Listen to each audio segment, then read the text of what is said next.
Nevidljiva strana ljudskog uma. Postoji psihologija o kojoj se rijetko govori.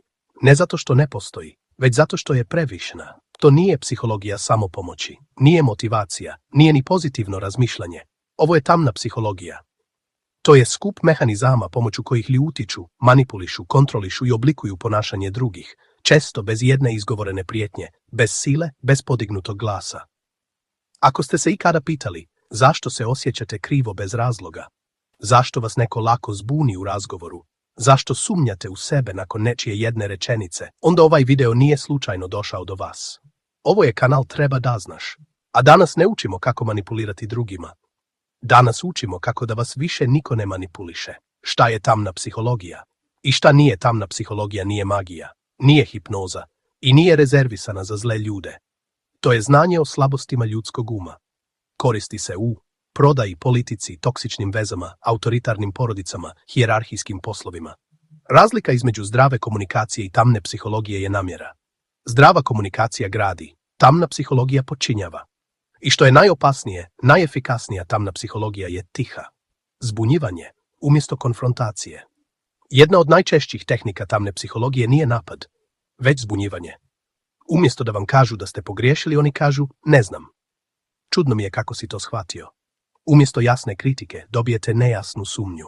Ljudski mozak mrzi neizvjesnost. Kada nešto nije jasno, mi sami tražimo krivicu u sebi. Zato zbunjivanje stvara unutrašnji haos. A osoba koja kontroliše haos, kontroliše vas. Emocionalna distanca kao oružje.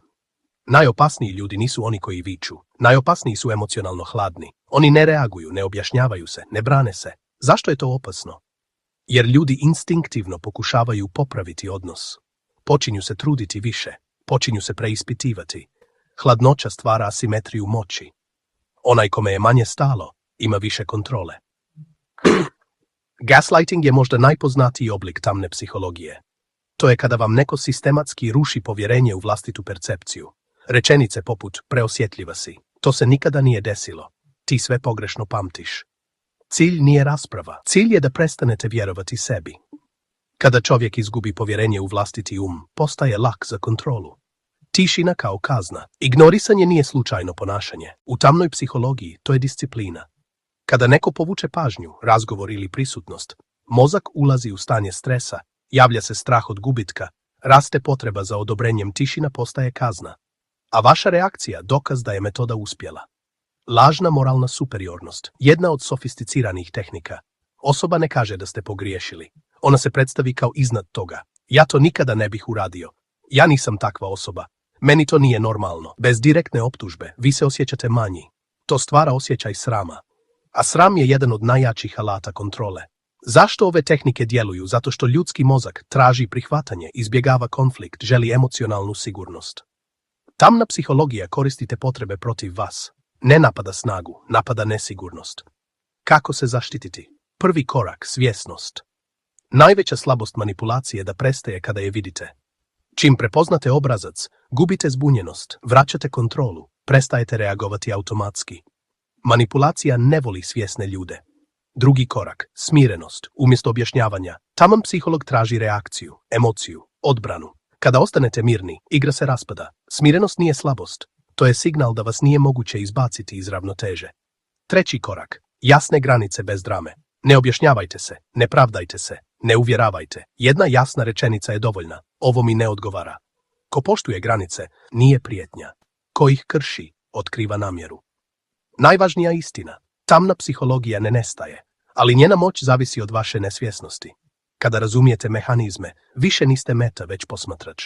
Zaključak. Prava moć je u miru.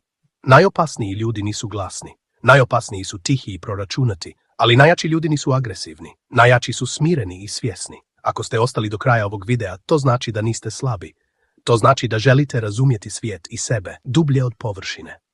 Ako vam je ovaj video otvorio oči, ako ste u njemu prepoznali situacije iz vlastitog života, onda znajte, niste sami.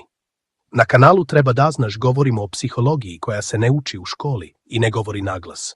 Ako želite razumjeti ljude, postaviti granice i sačuvati unutrašnji mir u svijetu manipulacije, pretplatite se na kanal Treba da znaš. A u komentarima napišite koju tehniku ste prepoznali iz vlastitog iskustva. Vidimo se u sljedećem videu, ostanite mirni. jer smirenost je najveća moć.